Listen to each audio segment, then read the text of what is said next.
All right, so continuing on with this, we're going to go at a good speed and start to go through. So I'm going to go first, do our first process, which is denoising. So I'm going to denoise this footage and find an area that is pretty flat, doesn't have a lot of detail, and we'll use that again for our denoise. So I'll look at that denoise while I'm doing it. It's not doing the best job because default denoiser, again, not the best. So we can play around with the denoise amount. Again, if we crank it up too much, we might lose a little bit of detail. So we got to be careful. But it looks like just cranking up that amount is doing a pretty decent job. It's not doing the best job with some of these values. Actually, it seems to be giving us. Actually, it looks like our footage might have a little bit of negative values already in it. So that's something to be careful of because it will mess up your alphas potentially, and it might mess up your color corrections if you have negative values. So if I sample around, you see some of these values are negative, and that's just the way the footage was processed and brought in. And sometimes this can happen. So what I'm going to do before I do anything is I'm going to clamp it. So I'm going to put a clamp here, and I'm going to put the maximum to 1,000 because I don't want to clamp the highlights. I don't want to lose detail in the highlights. I just want to make sure that there's no values below 0. So that's what that's doing. We're setting the minimum to 0. And that will also help out the denoiser a little bit, making sure there's no negative values in there. So, okay, denoise is working pretty good. I'm going to put a key light in there just to see what it looks like. So I'm going to put a key light and click off the denoiser and set the key light to that color just to see. It's a good way to visualize the denoise. So if I do now I can look at the denoise while I have that key light there, and we can just see how much it's affecting our alpha. So you see when the denoise is set to 3.2, it's giving us this sort of weird, edge like that. But if I bring it down just a little bit, the edge is actually a little bit nicer there. So we need to play around and make sure that we're not getting strange edges because of our denoise. So what we can do is go to the tune frequencies I usually go to, and we can sort of play with the gain in the different areas and just basically play with the sliders and just see how it's affecting our alpha. So it looks like low frequencies is affecting the alpha a lot. So we can maybe reduce it a little bit in the low frequencies, the denoise. Let's just make sure our denoise is still doing a good job. It seems to be. But you see how if I have it at 1, it's doing this kind of strange effect here. But if I bring it down a little bit, seems to be going away. So that's just a way to check here. If I go too low, we get these weird spots. So maybe just somewhere in the middle there, just so we don't get that type of edge. And sometimes you could use different denoise for different keys. I'm not going to go to that extent though. I think what I just set up is going to work. So that should be good to go. We got our denoise set up, and now I'm going to start working through the keys. So our biggest area here is going to be this area, which is, it's a lot of our shot, which is a very uneven green screen. And we have a roto for some of that. So I'm going to bring in my roto just to see what I've done here because I've already covered some of that region. So I'm going to copy that. I'm going to bring it into the holdout mats. So immediately I'm going to start building my alpha, but making sure that I already put that roto I did in there. So if I look at my current alpha, it'll just be my roto right now. But yeah, so I'm going to basically need to have alpha for the rest of the dude all the way down here. So that means I need to use an IBK to hopefully solve some of that green screen area. So I'm going to go through the process, do IBK color. And again, softer keys first. We want to go for the edges, and then we'll fill in any holes that are there. So I'll go for the IBK because we have a very uneven green screen, and we're dealing with soft edges, which again, IBK color is pretty good. So going straight to it, set this to 1. Start to look at the black edges here. And we can go to the light value and start to try to push it to the edge. I'm not as concerned with this stuff because I'm not trying to key that. I'm going to get rid of that with roto or something. I'm really looking at the guy. So I'm going to make this screen a little bit bigger so you guys can see. And again, not worried about the rope, not worried about all that stuff. Really worried about only this area. I'm not even worried about with this side necessarily. We might need a different key for that. So I'm going to push it to this edge. Adjusting the blue, it looks like seems to push it to the right spot. We have a little bit of holes there, but I think it will be okay. And yeah, we could probably erode it a little bit. I don't want to erode it too much because sometimes you can bring in unwanted details by using that too much. And then I'll pitch the black to 1, and then I'll start duplicating it. So I'll go straight for the stack, and we'll compare if the stack is good or not. So I'm just duplicating it, double clicking, and setting the newest IBK to a higher number. And then once we start to go pretty far, then I'll just set it to a much higher number. So I went from 2, 4, 8. I'll just set this to like 20 now. So there's no rule to it. It's really just it just kind of behaves differently by stacking them. And if you stack a lot of these, it will take a little bit of time to process. So sometimes you can render this out and actually pre-comp this. I'm not going to do it in this case, but if you have a bit of a slower computer, maybe you need some more RAM. You don't want to process this with CPU or RAM. That's something to consider. So I'm just going to set this last number to a really high number so we don't have any big black areas. And then I'll do IBK Gizmo and plug that in. Plug in the color, set this to green, and check out the alpha. So we can compare that alpha to just using 1. I'm going to duplicate the first one and then just patch the black all the way up. So just pushing it up manually, and we can compare which one's giving us better results. We see that one versus this one. So in this case, it actually looks like the individual one might give us a better result, but we have a little bit more artifacts in the original one. So if we just use 1 and we push the patch black up, it's working better in this area, but in the stack, it's generally a little bit cleaner overall.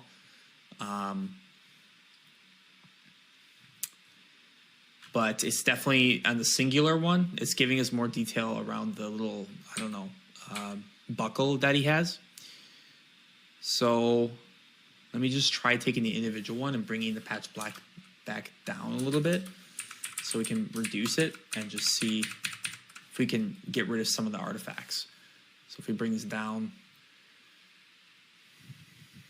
yeah, let's just compare again. So maybe if I start with a little bit higher of a patch black and then I do the stack, so I just paste. Let's just see what that looks like compared. So that's kind of a better, I guess it's a little bit, yeah, you see how I'm doing this though. I'm basically just comparing different variations of this patch black. So neither of them are terrible alphas. I just want to maintain the most detail possible. And each green screen is a little bit different, so, you know, I think I'll go with this one because it seems to work pretty well here. You don't necessarily always have to push this green all the way to the center either, just to note that.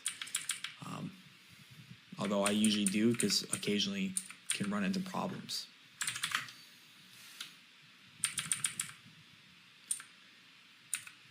So let's just take a look.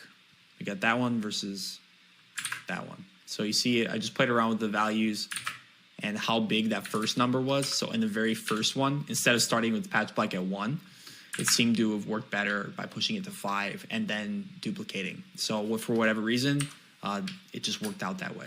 So there's really no rule to this. It's just understanding, if you understand what you're doing, which is just expanding this green, and these are just blurring it out. You're just affecting the blur differently by playing with that number, the first number you start with, and then doubling it, or not doubling it at all. You know, just using this of just 1. So that's kind of what you're doing. And we'll start with that alpha. So that's good. I'm going to continue on here and move on to our next key. Probably could do this area with an IBK as well, or a key light. So key light would probably do a good job in this area. So I'm going to try key light first. So I'm going to put a key light, close all this stuff, set the screen color to this green here. and just check out the alpha. And it's doing a pretty good job, but we have a little bit of gray in there, which depending might be okay if we want. So what we could do is get rid of some of it. We could do a separate key just for that buckle, because if I push the screen gain too high, you see that the edges start to get sharp. So we could do like its own alpha if we want to get really clean alpha. Obviously, one key light's not going to work here because it goes almost white. So we need a different keyer for that area up there. So maybe that's not the best keyer for this area. It might be, because it solves a lot of the area down here. So if I keep the gain at 1, I don't increase it. We have a lot of transparent detail all the way in this lower area, so it's doing a pretty good job down there. So I'm going to try an IBK as well, and just to see. So we see that this IBK definitely wasn't doing a very good job here, because all the edges are very crunchy, and the key light keeps a lot of the detail. But we could do a different IBK to just try to check that area. So I'm going to do another one. And I'll try it in key 3. And you see I'm not even blending them together yet. I'm just testing different alphas. And that's how I usually work. And I try to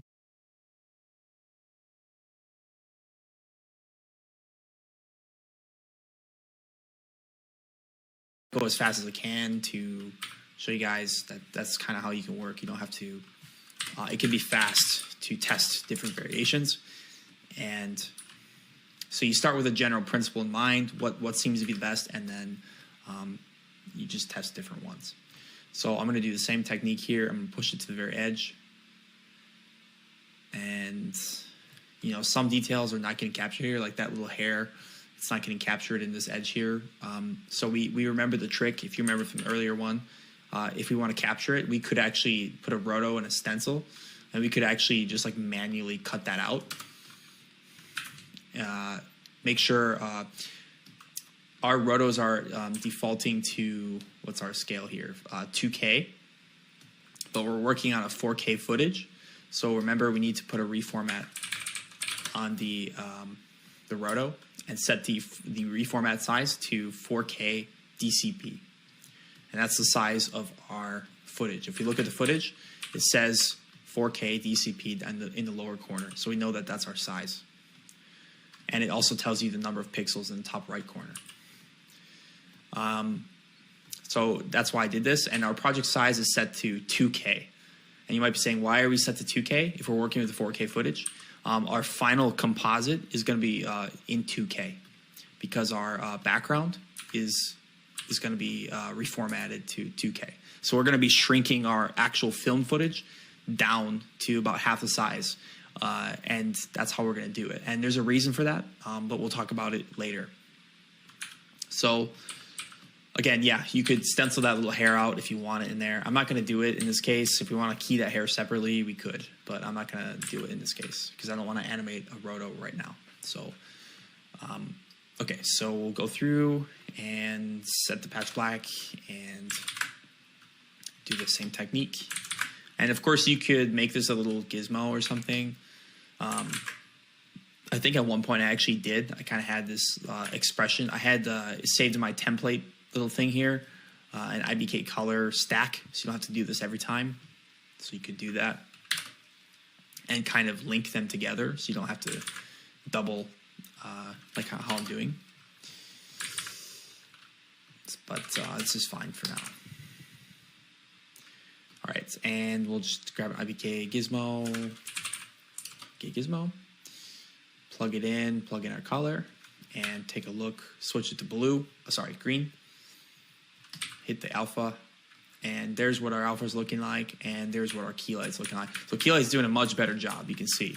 Key light is nailing this area, whereas key light's terrible on this side because it's multicolored. So you see really the strengths of both in this example. So we're not even going to bother with the IBK because that's not working. I could try Illuminance Match, makes it a little bit better if I compare. And maybe we could play around more with this one, but the key light off the bat is just giving us a good result. So I'm going to go straight for it. Yeah, definitely IBK is not working there. So I'll leave that there for a little bit. Maybe we'll use it if we need to adjust it or something. But all right, so I'll plug in a roto, putting my reformat here to 2K DCP, which is the one you'll be using, and plug that into my key mix. And then I'm going to roto this area that the key light was working really well, and take a look at that. Make sure. So this alpha is, this is not set to 2K. This is set to 4K DCP. Because this footage is 4K in size. So sorry about that. I don't know if I said it the opposite way. So our project is set to 2K. Our footage is 4K. We're going to shrink the footage later down to that 2K. So everything we're doing, all the rotoscoping and everything, is done in 4K on our footage, which will shrink later altogether. So the reason we do that is because we maintain the most amount of detail by working on the 4K plate, so we can keep all the edge details and key it easier because it's in 4K. So if I key mix that, you see we get a much better result. And I'm gonna kind of feather them together. Like I said, we might want to, this piece we might need to key independently. So I'm gonna blur this out a little bit. Looks like it works pretty well in this area as well. So I'm gonna expand this feather and just sort of put it everywhere that it works. And that area goes a little bit too gray, so we can either grade it or key it separate. We could try to grade this if we want, but let's just see what that looks like. If I scrub through, so now I want to check the rest of my footage, so I want to change frames and see how this is looking on other frames. So now I'm just changing frames, letting it load. You can see it's getting a little bit too much gray, but look how much edge detail that key light is bringing back. So I'll just animate it if we need to. One thing you could do is track your shot so that you don't have to animate this roto shape, but the footage is barely moving, so I'm not gonna track it in this case. So that's pretty good. I'm gonna go here and do a little bit of a grade to fix that, or we could do another key light. Let's try another key light first. So I'm gonna plug in another key light. And instead of sampling this color down here, I'm going to sample the one just above. So I'm going to disable it, and I'm going to sample this color. And you see the difference between the two. This color is getting keyed better by selecting this one. So I'm going to select even a little bit higher, just so we can try to solve more of that area at once. So I'm going to select this area. So Control-Shift dragging to get the average. And yeah, that should be fine. So this is a little bit harsher of a key, but I'm going to key mix these two together in this key because it's for the same area. So I'm going to use a key mix here and plug it in, grab a reformat, stick it on there. And I'll just say this area, we'll mix those two together. So you see we get rid of some of that gray. And then in our key mix here, if we disable enable, you see we're cleaning up a lot of that area. So I'm going to blend that out a little bit. Oops, make sure I don't. Sometimes you want to unclick that, otherwise you can accidentally mess up your key. So I'll move this down, and yeah, I think that's fine. And we'll just let that, we'll just go forward some few frames, animate this so it stays. I don't want to put it on there because I don't want to lose detail. So I'm going to keep the roto off of this area. So our key mix is just being applied just to that area. And maybe it's not doing the best there, so we could pull it back a little bit. And that should be good. So pretty cool. We got that working.